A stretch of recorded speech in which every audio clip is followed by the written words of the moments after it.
Should we take our dreams seriously? Welcome to Philosopher's Corner. I'm John. Should we take our dreams seriously? We all have dreams, and there's been debate through the ages as to how seriously we should take our dreams. On the one hand, we have a lot of people who think the dreams are basically just brain fluff and a placeholder for an active mind while we sleep. And on the other hand, we have plenty of people, psychologists, prophets, all sorts of people who say that dreams are an essential way for aspects of ourselves to get communication to ourselves that circumvent our waking defense mechanisms. So which is it? Is it just is it meaningless entertainment that we give to ourselves while we sleep to keep our brain active, or is it a messaging system that gives us a truer message to ourselves than we get while we're busy with the clutter of the day? Well, when we go to the experts in these different fields, I'd say, you know, we can point to traditions of folklore and shamanism and sacred texts to see that there's a long history of seers and visionaries and mediums and psychics and even normal people who all claim that not only do their dreams help them, and not only are their dreams like a much more clear connection to themselves while they sleep, but they also claim to have had premonitory dreams or visions of the future and different types of communications that effectively let them see into the future. There's really no other way to put it. And those have been verified.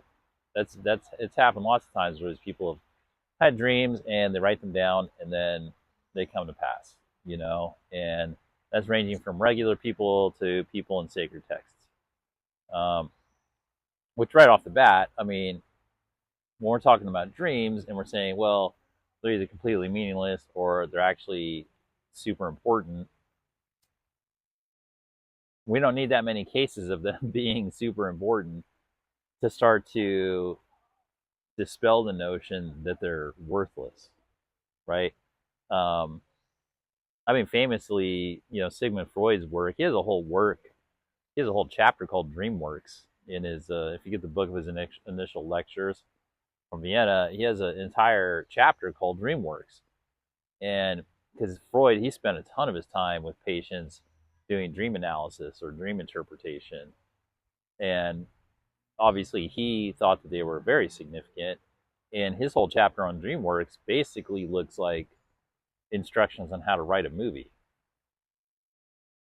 He says that people go around essentially living their life, and then when they go to sleep, their brain has a very predictable formula for producing essentially private movies that take elements of the day and amalgamate them, put them into, like, let's say there's like 10 different issues during the day that like you were supposed to, that your deeper level of your self is trying to bring to your conscious awareness.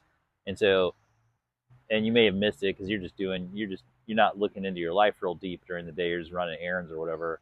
And then these 10 different issues that you kind of glossed over during the day, that some deep part of you is saying, hey, you should pay attention to this, will create a character in your dream that represents all these 10 issues into one character. And it'll be in some character that it knows is designed to get your attention, like your fifth grade teacher or like some old version of one of your parents, or, something that nobody knows you like yourself. And so your brain goes in there and creates this character that has all the issues in it that it knows you need to pay attention to, and then encases it in a character that it knows that you can't not pay attention to because it's emotionally resonant with you or for whatever reason, and then puts you in a forced perspective, which is what a dream is, to essentially make you have to deal with it one way or the other. That's kind of like cliff notes on Freud, right? And in the context of the dream itself is all, the whole thing is you dreaming it. So every aspect of the production is put together by some aspect of yourself trying to communicate with yourself. And so on that side of things, that's what Freud dedicated his life to. He saw tons of patients, did tons of dream analysis, and then of course that led into his student, disciple, however you want to describe him, Carl Jung, who he basically only started at that level of knowledge of depth of self and dream analysis, and then that was like where he began. He said, okay, yeah, I accept all that, and then we're just going to go even deeper into it, and then he took it into spiritual areas. So that's just Freud, right? And there are many, many people on the side of dreams having great value, right? As opposed to like, honestly, it's kind of laughable if people think that like dreams have no value. Because on the no value side, even if you do think that, or even if one does think that dreams are simply mind fluff to keep your brain active at night, that is meaningful, and they aren't random. They're never random. Like, people don't go a whole life with dreams and say, you know what, I'm 90 years old and I lived my whole life and I had all these dreams, but not a single one of them had any applicability to my life, right? It's not like no one's ever been like, oh, I lived to 90 and every dream I ever had was about somebody else and it had zero meaning to me personally. It had no relation. No, I've never heard a case of that. Like, every single person who's ever dreamt for any amount of time, the dream's about them. They've always had at least one dream about themselves. So let's even take that statement, a dream about themselves, a dream about yourself. I dream about myself. Every person in this life who lives long enough has a dream about themselves. So even if we don't do any more analysis of the utility of dreaming, or probe into where it comes from or what it might mean or any of that, if we just say, I dream about myself, from a philosophical world, I mean, that's pretty good. If there's a function in us that causes us to say, I dream about myself. I dream about myself. It's really an inspiring phrase to hear when you can discover it for yourself. When you know that in your journey of existence from consciousness into body, and that you have a grasp on this evolutionary process of being a consciousness in a body, and we've wrestled with these deep intellectual questions of, oh, how do I know I exist? How do I validate my free will? How do I know I'm me? I think, therefore I am. Well, here we are. I dream about myself. And we become the dream of ourselves. So even on that basic level of analysis, just to be able to be engaged in a mechanism that's organic to us, that allows us to dream about ourselves, makes it one of the most empowering activities that we can be engaged in. I dream about myself. So when we go back into these other areas, the other side of things, where lots of people have decided that dreaming is in fact exceptionally valuable and insightful, and they've endeavored to sort of crack the code on it, on what is the language of dreams. And that was when it came to dreams, that was Freud's chief area of analysis. was just, what's the language of dreams? And, it's up for interpretation, obviously. But in broad strokes, you have amalgamations of issues that are pertinent to the person. People, they tend to develop consistent dreamscapes. I know personally, like I have waves in my dreams, and I can tell what's going on in my life based on if I have dreams of certain that feature certain types of waves. I have different types of waves in my dreamscape that communicate different contexts of what's occurring in my life or what's about to occur in my life. And I have different beaches, and I have different types of waves that appear depending on the size and the intensity of change that's coming into my life. And I'm at a point where I can interpret those while I'm in the dream. Which brings up another point is there's a facet of life called lucid dreaming. Now, I first heard about this as a child and I read into it, and there were Indian traditions, Native American traditions, that taught them how to do lucid dreaming. And lucid dreaming is where you're awake in the dream. You're conscious, you're in the dream, you're conscious of it, and you can even take control of it. And the method that they taught that I used that does work is that as you're going to sleep at night, you meditate yourself to sleep, and you say, and you go, okay, I'm going to sleep. You do a breathing, you get into a breathing rhythm, and then you start to say, I'm going to sleep. And tonight in my dreams, I would like to see my hands in my dreams. I would like to see my hands in my dreams. I would like to see my hands in my dreams. And then it took me a long time, but then eventually one night in a dream, as I was going to sleep, saying I would like to see my hands in my dreams, I was in a dream, and I could see my hands in my dreams, and it did. It woke me up. And then when I saw that, I said, oh, I'm in my dream. And I was able to have a much fuller awareness in the dream. I could make decisions in the dream. I could get deep dream analysis and interpretation available to me in the dream. I could see things and understand why they were there in the dream. All sorts of things.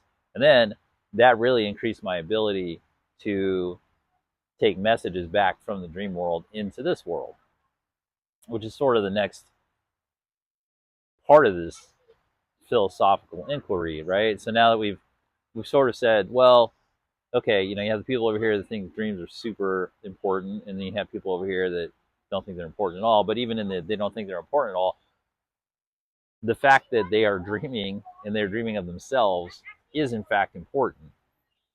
The dreams in and of themselves seem to be inherently important. It doesn't really matter how you interpret them. Like, just the act of it existing is important, it seems, just on the face of it.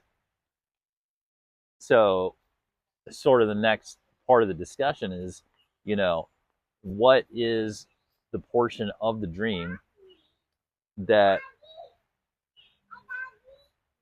like, how seriously do we take the information, basically? Or like, now that we know that the dream is conjured by us and that it's tailored to us, and that it potentially has extremely insightful, useful information that we can't obtain during waking hours, like, how seriously do we take the information?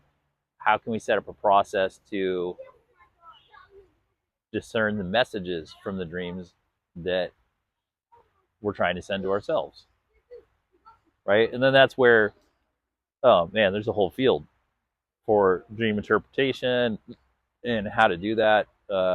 Yeah, Carl Jung, I think he's the best in this field, but there's a ton of other people who are really good at it. And in terms of the evolution of self and the multi-dimensional, multi-spectrum version of self,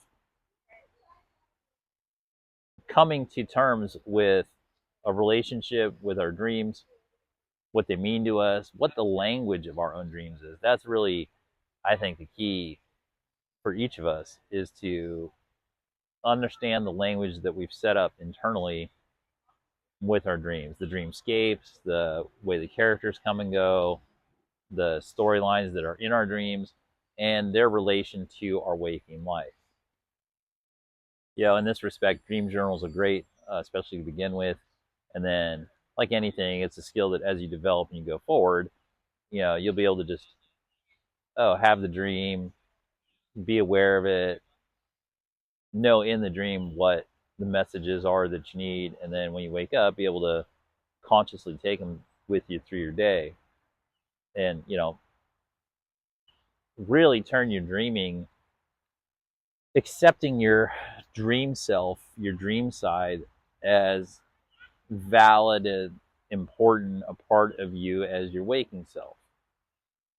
Because you're spending, upwards of a third of your life in the sleep state. And so to find a way to make your dream state part of your whole system of your living person, and to make it so that it still is productive for you and a healthy part of your routine, is essential. And that really begins with accepting the fact that we are dreaming a dream of ourselves. I am dreaming a dream of myself. You are dreaming a dream of yourself. It's very powerful. It's a highly transformational period in a human life, is being in the dream state. And I think you can still think that you're still free to think that they're completely just mind fluff or whatever. That's fine, but you are dreaming of yourself. And so, if the tendency is to dismiss our dream state, well, the dream state is not separate from ourselves. So I think it'd be foolhardy to dismiss a portion of ourselves outright, really for no good reason, no logical reason to dismiss it. If it's something that we're going to do repetitively for the rest of our life, pretty much nearly every single day,